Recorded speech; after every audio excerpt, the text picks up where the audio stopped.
Oi, gente, tudo bem? Bom dia. Mensagem sobre o natural. Vou compartilhar com vocês um sonho que eu tive, que tem a ver com a última mensagem que eu dei para vocês sobre o que. Esse que é um relógio, é o tempo, é o ciclo da vida. E ele tem a ver com o ciclo fetal. Já faz um tempo que eu tive esse sonho, só que eu senti que não era o momento de compartilhar com vocês. E como eu fiz agora essa mensagem do que é uma cruz, né? É feita na dobra de papel. Essa dobra de papel, o que eu entendo? Muitas coisas que as pessoas fazem, né? Elas dizem ninguém viu ou não é possível de se ver, então tem menos importância, entendeu? Mas não é bem assim. O papel, a vida, né? Ela fica demarcada. Depois que você amassa um papel, você dobra um papel, você abre ele de novo e você vê ali o desenho daquilo que foi feito. Mesmo que não haja uma caneta que passe por cima das dobras e diga, foi feito isso aqui, entende? Mas o desenho tá lá, invisível, mas ele salta. A dobra de papel, ela muitas vezes ela é pior que a própria caneta sobre o papel, porque ela salta aos olhos, né? Ela fica em 3D ali. Ela grita algo sem voz, entendeu? E é muitas vezes esse útero onde o feto foi tirado e o desenho tá lá, invisível, daquele que esteve ali, demarcou aquele papel, marcou, entendeu? É claro que essa é uma interpretação um pouco do que pode ter sido a mensagem que foi me dada, mas muitas interpretações podem ser feitas positivas também, né? Em relação à multiplicação, por exemplo, que Deus tem falado muito sobre a multiplicação comigo.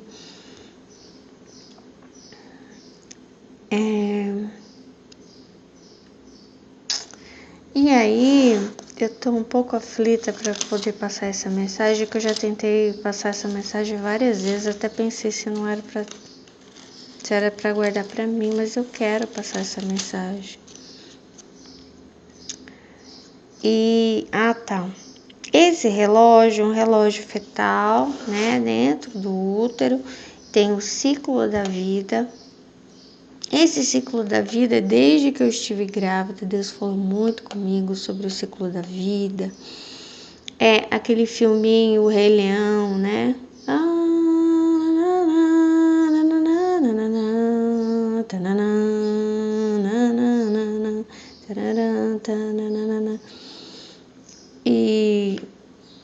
E nasce o Rei Leão e o macaco apresenta ele, né? E eu vou falar tudo para vocês, o que vem à mente, completando a mensagem do que? Quem você pensa que é, né? Que tem a ver com o sonho que eu vou contar para vocês.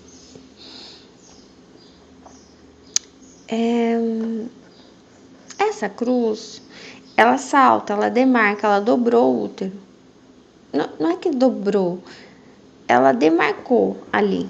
Ela está invisível, mas ela conta uma história, entendeu? Eu estive aqui. Sabe uma casa? É o que Deus está mostrando agora. Você morou naquela casa. Quando outro entrar, eu vou sentir o cheiro. Esteve aqui outra pessoa. Essa pessoa, nossa, deixou o cheiro dela, isso, aqui, entendeu? E muitos desses, já que eu tô falando de abortos, daqueles que são rejeitados, não tô falando de aborto natural não, tá? Para que não se confunda. Eu tô falando daqueles que foram rejeitados, não aqueles que foram, nossa, eu queria tanto que aquela gestação. Não, não é esse que eu tô falando. É aquele que não querem mesmo, né? Vão atrás para fazer alguma coisa. Não queremos. Quem você pensa que você pode vir aqui e acha que vai ficar, você não vai ficar, né? E há toda uma manobra contra ele, né? Então, ele carrega uma cruz ali. Ele carregou uma cruz ali dentro daquele útero, sozinho, calado, né? E a parte que eu tô procurando aqui na Bíblia para falar para vocês é que o que eu fiz tem a ver com esse sonho que eu tive. E ele tem um rabinho. Esse rabinho,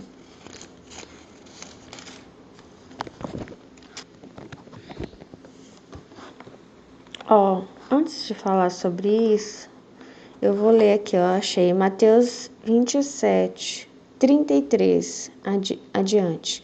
E chegando a um lugar chamado Gólgota, que significa lugar da caveira, deram-lhe a beber vinho com fel. Mas ele, provando, não quis beber. Já vou ficando triste, olha. Depois de o crucificarem, repartiram entre si as suas vestes, tirando a sorte. São estas vestes. Essas vestes eu vi como um véu vermelho. É uma coisa que fica pendurada e bate aquele vento. Quer ver? Parece que tem até um terremoto que acontece aqui, no 54, 27 e 54, o centurião e os que com ele guardavam a Jesus, vendo o terremoto e tudo que se passava, ficaram possuídos de grande temor e disseram: verdadeiramente este era filho de Deus.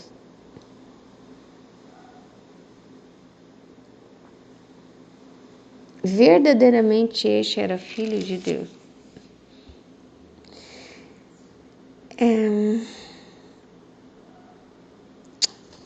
E chegando a um lugar chamado Gólgota, ele é levado, né? Ele é levado a algum lugar.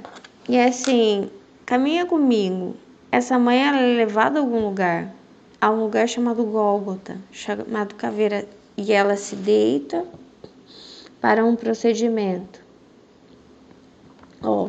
Deram-lhe a beber vinho com fel. Esse deram-lhe a beber vinho com fel é um novo que eu soube não muito tempo atrás, né? Um novo procedimento, né, abortivo, que é através de uma injeção que se dá. Não sei se é no peito do feto, enfim. Se dá essa injeção, né, venenosa, esse líquido, para que ele morra. Depois de o crucificar, porque até então esse feto ele era partido em vários pedaços e parece que com a aplicação dessa injeção ele não é mais partido em vários pedaços. É que me lembra mais ainda esse Jesus, que nem o osso dele foi quebrado, né? Então assim, parece que enfim, depois ele de certo ele é sugado, né? Não sei como que se faz, acredito. Mas eles vão tornando o procedimento mais simples, mas não menos monstruoso, né? Não menos cruel. Depois de o crucificarem, repartiram entre si as suas vestes, tirando a sorte. E assentados ali o guardavam. Por cima da sua cabeça puseram escrita a sua acusação: Este é Jesus, o Rei dos Judeus. E foram crucificados com ele 2 ladrões, um à sua direita e outro à sua esquerda. Os que iam passando blasfemavam dele, meneando a cabeça, dizendo: ó, tu que destróis o santuário e em 3 dias o reedificas, salva-te a ti mesmo, se és filho de Deus, e desce da cruz. Eu sei que esse feto, ele tem sido alvo de deboche, né? Ai, não é uma vida, né? É só um amontoado de células, né? Quem você pensa que você é? Né? Se pode, salva-te a ti mesmo, desce desse útero, né? Desce desse lugar onde você está, desse Gólgota, né? Que é um Gólgota, um lugar de crucificação. E só que a mensagem do que é o seguinte: mesmo quando essa criança ela consegue nascer, ela consegue fugir desse julgamento, dessa crucificação, quando ela descer dessa cruz, desse Gólgota, ela vai achar os julgamentos, entendeu? Por toda a vida.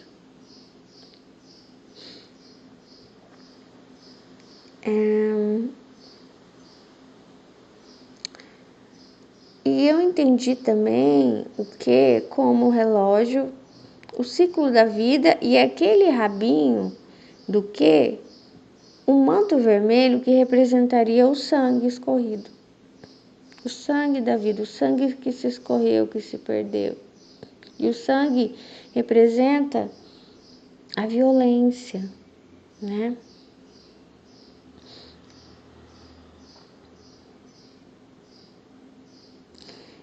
E mais, quando eles dizem, ai, quem vai ficar, vamos tirar sorte com quem vai ficar com as vestes dele, eu entendo sim. Cada aborto feito vai tornando aqueles que fazem a medicina, os enfermeiros, todos melhores.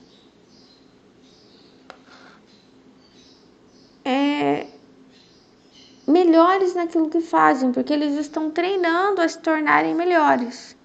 Então, sei lá, aqui eu estou no capítulo 27, digamos que eles fizeram o 27º aborto.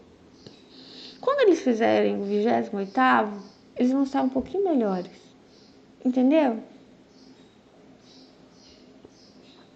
E Deus está me falando de uma cozinha. A hora que você fizer digamos que você casa, você nunca fez arroz na vida. Se você fizer o primeiro arroz pro seu marido, né, não vai ficar muito bom. A hora que você estiver no 27º, vai estar muito melhor, 28º.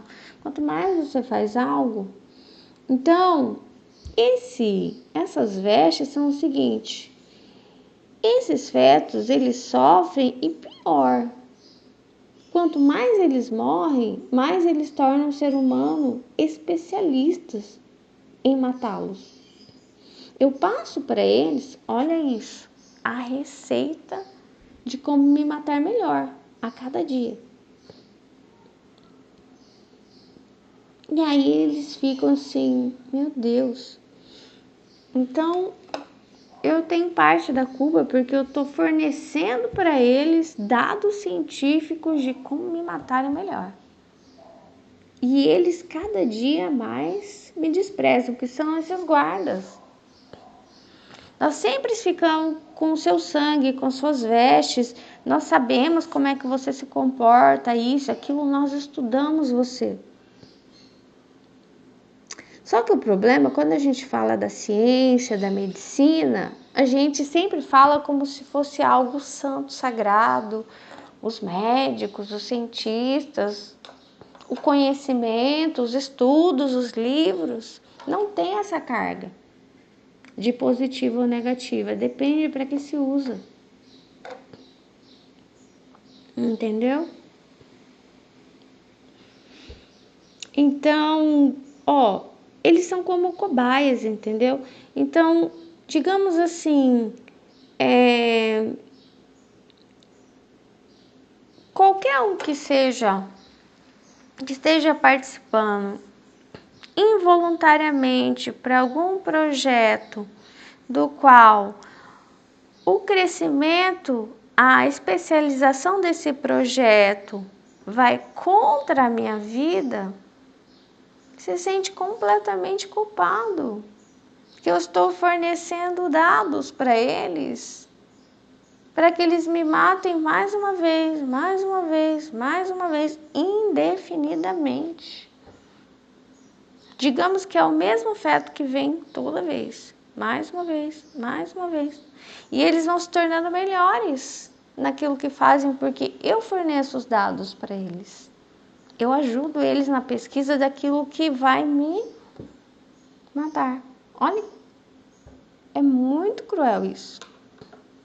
É cruel demais, é a morte mais cruel que existe, porque é feita num ambiente. Porque as pessoas não falam de pedofilia, a maioria que acontece dentro da casa, mas é uma casa de tijolos, é uma casa de madeira, é uma casa de palha, como fala, 3 porquinhos, né? Às vezes esse lobo, ele tá lá fora, é muito melhor quando na historinha o lobo é lá fora do que o lobo é aqui dentro. E pior, é a sua primeira casa, é o útero da sua mãe. E quando a violência acontece lá, é muito pior, né? Porque você não tem voz. É diferente um bebê no berço. Qualquer violência que aconteça com ele, o recém-nascido, ele vai extravasar a dor dele. Yeah! Né? O feto não. Fica tudo dentro dele. E aí, uma coisa que não sai, ela afunda para dentro. Sabe? Para dentro do peito, assim. É um grito, não grito, né? Que precisava ser gritado. É uma dor que precisava ser comunicada. E não foi. E não será. E estou fornecendo dados que serão usados contra mim. É cruel demais isso. Eu estou ajudando os meus inimigos a me crucificarem. Eu estou dizendo, eu estou mostrando com a sua vida. Enfim, daí o meu sonho, agora estou satisfeita. Eu fui levada a um lugar e, para que vocês entendam, muitas vezes nos sonhos eu sou levada a lugares para ver alguma coisa, como se eu... Mas eu não sei exatamente, porque assim, eu mesma começo a pensar em várias coisas que pode ser esse sonho, né? Mas um deles pode ser isso. Então, fui levada a um lugar aberto, estava à noite, né? Como era no momento que eu estava dormindo, provavelmente era de madrugada. E aí eu senti logo acima da minha cabeça uma luz branca, uma presença. Não era só uma presença, era visível.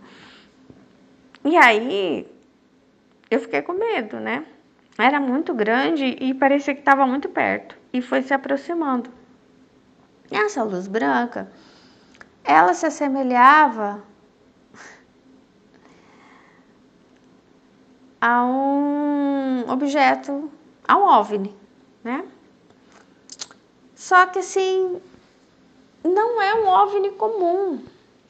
Porque aquele OVNI comum que se assemelha a um prato, né, branco, ou um prato prateado assim, é um objeto pequeno que você vê. Não, esse não. Sei lá que tamanho que era, meu Deus, era, sabe, cobria tudo o céu assim, quase. Sei lá se era do tamanho de um campo de futebol, muito grande. E outra, ele não era prateado, ele era branco. Só branco, que não sei. Eu não sei se eu tô pensando em pureza, em algo do tipo, não sei. Eu só sei que eu vi aquela luz totalmente branca, redonda, E quando eu tive esse sonho, eu senti que não era a hora de compartilhar. Agora que eu fiz a mensagem do que, eu fiquei pensando, peraí, uma bola, vida, ciclo da vida. E aí eu fico ligando aquele sonho. Agora é o momento de falar sobre isso, né? E essa luz branca, ela foi se aproximando e eu congelei. Quando eu digo congelei, não é de temperatura, eu fiquei estátua, fiquei paralisada. Ela tem sobre mim, naquele momento, um poder de paralisar.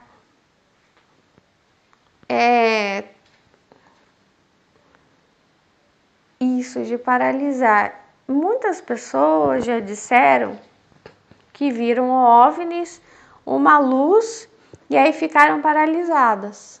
Eu lembro disso. Só que assim, no dia que eu sonhei, eu não estava pensando em nada disso. Aliás, os meus sonhos, eles não são assim. Eu já tentei fazer isso. Eu quero sonhar com isso, quero sonhar com aquilo. Não funciona. Não é assim, não sou eu que escolho. O botão se aperta de lá pra cá, entendeu? E aí eu fiquei paralisada. Ou seja, não adiantava eu ter medo, né? Aí depois essa bola gigante branca foi embora, que era como se fosse uma nave mãe, para vocês. Eu entendi assim. Não era uma nave pequena, era a nave mãe que dentro dela tem muitas.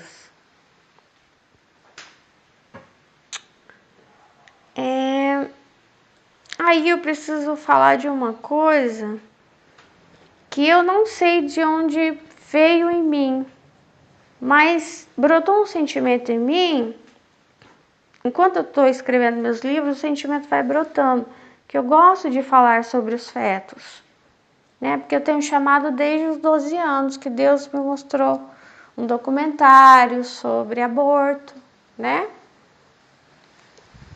E aquilo nunca mais saiu de mim.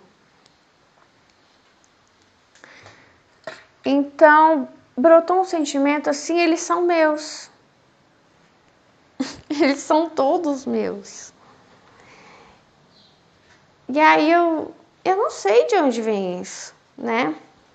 Então, assim, qualquer feto que eu veja, qualquer embrião que eu veja, qualquer menção que eu veja, vem esse sentimento. Eles são meus, eles são todos meus. Não é como eu amo a minha filha quando eu estava grávida, não. Sabe? Ninguém vai tirar minha filha, eu amo minha filha, de jeito nenhum. Não estou ponderando a vida da minha filha. Não, porque a minha filha está dentro de mim. Esse sentimento não. Está dentro dela, ele é meu. Está dentro dela. Você entendeu? Não sei explicar. E é aquilo que faz é com o feto da outra causa raiva em mim, causa revolta em mim, porque ele é meu. Ele é meu filho, ela é minha filha, eles são meus filhos. Eu não sei explicar. Esse sentimento, ele brotou do nada, entendeu? E aí, é assim. E talvez tenha a ver com essa nave mãe, né? São todos meus.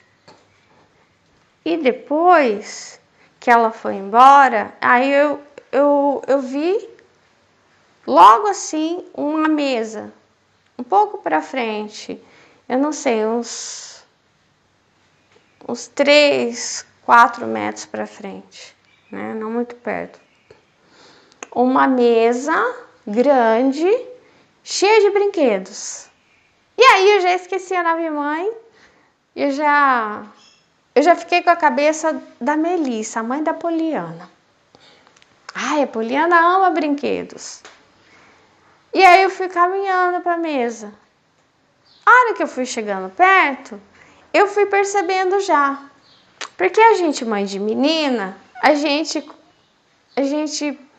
quando vai chegando perto de brinquedos, de roupas, a gente fica assim, ai. E a hora que você vê que é tudo de menino, você fica assim, é tudo de menino. Sabe? Dá uma murchada assim na sua bola, né? Então, na hora que eu cheguei perto, eu olhei tudo assim e pensei assim, mas é tudo de menino. Não tem nenhum de menina. Tem uma boneca, sabe? Uma coisa assim mais delicada. E era tudo tratorzinho. Era. Tudo aqueles tratorzinhos amarelos, sabe? A mesa cheia. E aí eu pensei assim, tá bom, a minha filha ela gosta bastante de tratorzinho, né? Ela... acho que ela vai gostar. Daí eu pensei assim, será que eu posso levar um, né? Daí imediatamente, não sei assim, já vem a informação, pode levar, pode pegar, pega um pra você. E aí, eu acho que eu peguei um pra mim. Então esse foi o sonho.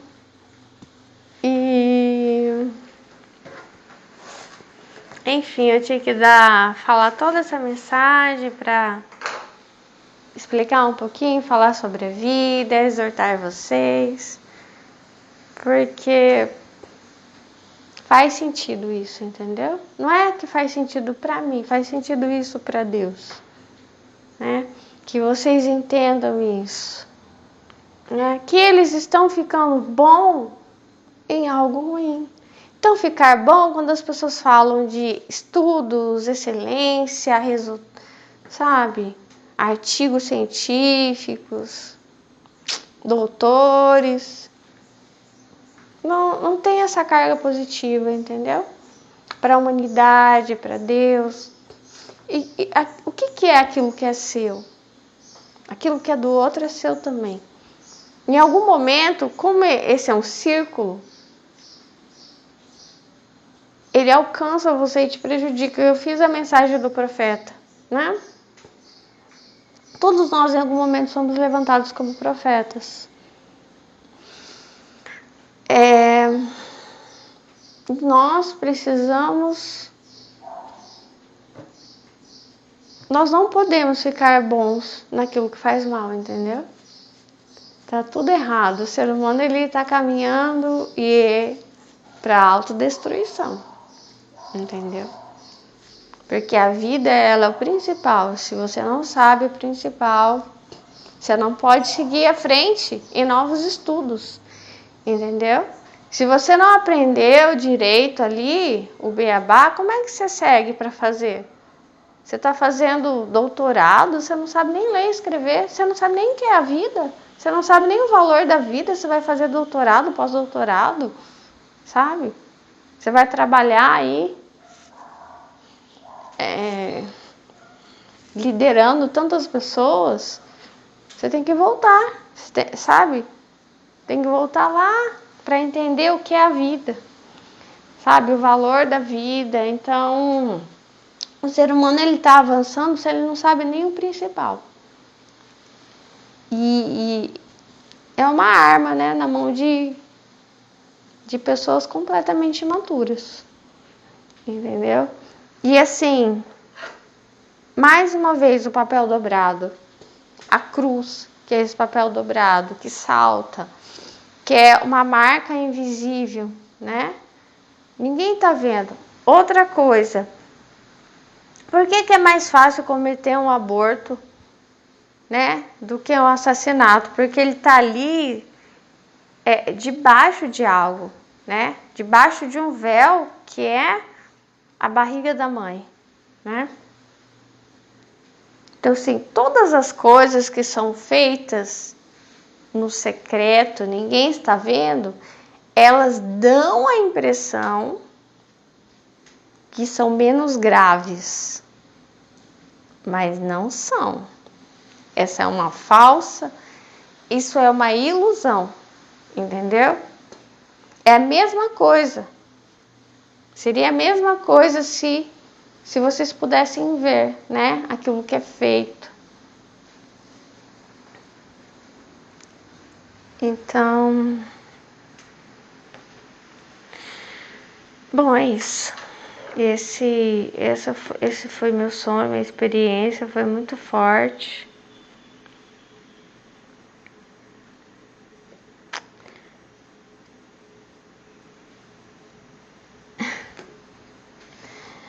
Eu sei que eu falo, porque a minha vontade era colocar o sentimento que Deus colocou em mim por eles dentro de vocês. Mas não é possível. Vocês têm que viver as suas próprias experiências, né? Eu tô vivendo as minhas e eu sei que eu não posso viver as suas também. Mas é isso, Deus abençoe vocês.